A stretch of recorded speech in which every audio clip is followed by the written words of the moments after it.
भारत के इतिहास में वीर योद्धाओं को तो याद किया जाता है, लेकिन जब बात आती है देश की वीरांगनाओं की तो रानी लक्ष्मीबाई जैसे एक या दो नाम ही हमारे ख्याल में आते हैं। आज हम उस वीरांगना की बात करने वाले हैं जिन्होंने 30,000 मुगल सैनिकों की नाक काटकर शर्मिंदा किया था, जिन्होंने शाहजहां की हुकूमत स्वीकार नहीं की और बहादुरी के साथ मुगल सेना को मुंह तोड़ जवाब दिया। ये कहानी है रानी कर्णावती की, जिन्होंने उत्तराखंड की रानी लक्ष्मीबाई और नागकटी रानी के नाम से भी जाना जाता है। रानी कर्णावती के अधर्म, साहस और बहादुरी की गाथा के कारण ही मुगल बादशाह कभी भी गढ़वाल को जीतने में सफल नहीं हो पाए। गढ़वाल की कवित्रियों में आज भी रानी कर्णावती का नाम गर्व से लिया जाता है।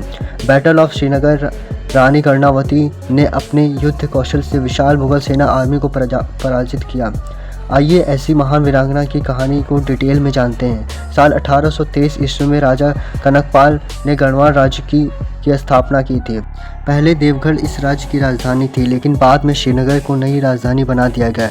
यहाँ आप कंफ्यूज ना हो, हम लोग कश्मीर के श्रीनगर की बात नहीं कर रहे हैं, बल्कि उत्तराखंड के गढ़वाल के पास स्थित श्रीनगर शहर की बात कर रहे हैं। इस शहर के आसपास पहले एक समय में सोने और चांदी की माइंस हुआ करती थी और यह एक समृद्ध साम्राज्य हुआ करता था। साल 1622 में राजा हरिपंत शाह गढ़वाल साम्राज्य के राजा बने। उनकी बहादुरी के किस्से दूर दूर तक मशहूर थे। साल 1628 में मुगल बादशाह शाहजहां की ताजपोशी होनी थी। इस ताजपोशी के लिए तमाम बड़े राज्यों से आमंत्रण भेजा गया। शाहजहां को दूत जब हरिपंत शाह ने दरबार में पहुंचा, वहां राजा से इस दूत का अपमान किया गया और ताजपोशी समारोह में जाने से साफ इनकार कर दिया गया।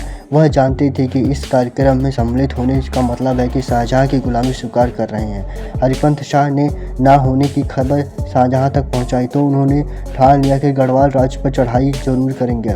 शाहजहां ने गढ़वाल की सोने और चांदी की खदानों के बारे में खूब सुना था, लेकिन गढ़वाल मौसम, वहां का जियोग्राफिकल लोकेशन और गढ़वाल आर्मी के रहते यहाँ पर कूच करना आसान नहीं था। फिर भी शाहजहां गढ़वाल के इलाके घुसने में कोशिश करता और साल 1631 में हुमायूं वार में ही राजा हरिपंत शाह जख्मी हो गए और ज़्यादा घाव के कारण उनकी मृत्यु हो गई। उनके बाद 7 साल के कुंवर पृथ्वीपत शाह ने गढ़वाल का नया राजा बना दिया गया। पृथ्वीपत की उम्र राजपाट में काम संभालने के लिए काफ़ी कम थी, इसलिए उनकी मां यानी राजमाता कर्णावती ने राज्य का कारोबार संभालने की जिम्मेदारी ली। उन्होंने गढ़वाल में कई कैनाल बनाए, गांव-गांव तक इरिगेशन की फैसिलिटीज़ और कई नए गांव उन्होंने बसाए। रानी मूल रूप से कांगड़ा के ताल्लुक़ रखती थीं। बचपन में ही उन्हें युद्ध नीति और रणनीति की गहरी समझ थी। वो बहुत बहादुर और समझदारी के साथ साथ राज्य को देख रेख कर रही थी। उनके रहते आसपास के राज्यों ने जैसे सिरमौर और कुमाऊं के राजा गढ़वाल पर आक्रमण करने के बारे में सोच पाते।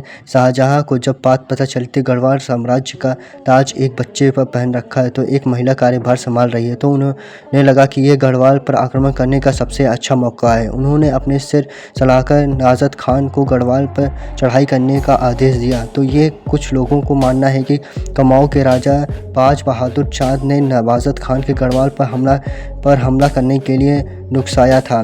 बहादुर चांद के मुगलों के साथ अच्छे संबंध थे। नजाबत खान ने एक रणनीति बनाई और 30,000 सैनिकों के साथ गढ़वाल की ओर कूच करना शुरू कर दिया। गढ़वाल कूच पहले ही नवाजत खान के दून घाटी और अन्य कई राज्यों में जीत लिए थे, जिससे उनका मनोबल और बढ़ गया था। जब गढ़वाल के कुछ दूर पहले नवाजत खान ने रानी कर्णावती का संदेश भिजवाया और कहा कि मुगल सेना के सामने आत्मसमर्पण कर दो तो 1 लाख का दंड दो, वरना हम तुम्हारे राज्य पर हमला कर देंगे। रानी कर्णावती चाहती तो सरेंडर करके 1 लाख दे सकती थी, लेकिन वो बहुत स्वाभिमानी महिला थी। वो किसी भी कीमत पर गढ़वाल का सिर झुकने नहीं देना चाहती थी। उन्होंने अपने कुछ सिपाहियों सलाहकारों को बुलाया और मिलकर एक युद्ध नीति बनवाई। रानी ने 1 लाख का मुगल सेना को भिजवाएं और कहा कि बाकी का पैसा इकट्ठा करने के लिए उन्हें थोड़ा वक्त चाहिए। नजाबत खान ने रानी को कुछ समय की मोहलत दे दी और गंगा नदी के किनारे अपनी सेना के साथ डेरा डाल लिया। रानी कर्णावती ने मुगल सेना को गढ़वाल के काफ़ी अंदर तक आने दिया था। असल में ये सब कुछ रानी की एक सोची समझी चाल थी। रानी ने भेजा समय मांगा, उससे उन्होंने अपनी सेना को तैयार किया। जिस घाटी पर मुगल सेना रुकी थी उसको चारों ओर अपने सैनिक तैनात कर सैनिकों को गुरिल्ला वॉर की अच्छी ट्रेनिंग दी गई थी। वह सब पहाड़ियों के इलाकों में छिपने में एक्सपर्ट थे। साथ ही पहाड़ियों की चोटी पर विशाल पत्थर भी इकट्ठे कर लिए गए। इसके बाद मुगल सेना ने वापस जाने का आगे बढ़ने का रास्ता भी रोक दिए गए। इससे मुगल सेना तक पहुंचने वाली खाने की सामग्री और रसद पर रोक लग गई। कुछ ही दिनों में मुगल सेना भूख और हाहाकार मच गया। वो ना तो आगे बढ़ सकती थी और ना ही वापस जा सकती थी। फिर एक दिन अचानक गढ़वाल सैनिकों ने मुगल सेना पर हमला कर दिया। पहाड़ की चोटी पर मुगल सेना पर पत्थर गिराए गए और साथ ही गोले बारूद और तीरों की बरसात हुई मुगल सेनाओं पर कर दी गई। कई सैनिकों को मौका पर ही मौत हो गई और हजारों सैनिक घायल हो गए। मुगल सेना जहां रुकी थी वही स्थान पर आज लक्ष्मण झूला बना है। मुगल सेना को पहाड़ों के रास्तों की बहुत ज़्यादा जानकारी नहीं थी। कई बार मौसम भी खराब हुआ, आंधी तूफान के साथ ओले की बरसात भी हुई। जब नारायण खान ने देखा कि उनकी सेना चारों ओर से घिर चुकी है तो उन्हें आसपास का कोई बचाने का रास्ता नहीं है, तो उसने रानी कर्णावती के पास शांति का प्रस्ताव भेजा। रानी ने अपने पूरे प्लान के कामयाब हो चुका था। अब सब कुछ प्लानिंग के अनुसार ही हो रहा था। मुगलों की शांति प्रस्ताव को देख रानी कर्णावती ने उन्हें 2 ऑप्शन दिए। रानी ने कहा कि तो ये सब अपने प्राणों की बलिदान दो और अगर वह अपनी जान बचाना चाहते हैं तो अपनी नाक कटवा लें। मुगल सैनिकों को अपनी गर्दन या नाक में से किसी को एक को चीज़ को चुननी थी। नवाज़त खान सहित सभी सैनिकों ने जान बचाने के लिए नाक कटाने का फैसला लिया। रानी कर्णावती ने एक एक कर सभी मुगल सैनिकों की नाक काट दी। एक्चुअली कितने मुगल सैनिकों की नाक काटी गई थी इसको लेकर अलग अलग राय हैं। इतिहासकार इसकी संख्या 800 बताते हैं और कुछ लोग का मानना है कि 10,000 से 20,000 के बीच में सैनिकों की नाक काटी गई थी। इसके बाद रानी कर्णावती का नाक कटी रानी के नाम से भी पहचाने जाने लगा। रानी कर्णावती ने सैनिकों की नाक काटकर ये संदेश दे दिया कि अगर वो मुगल आर्मी की नाक काट सकती हैं तो उनके सिर भी कलम कर सकती हैं। प्राचीन समय में यही परंपरा चली आ रही है कि दुश्मन के नीचे दिखाने के लिए उसकी नाक काट दी जाए।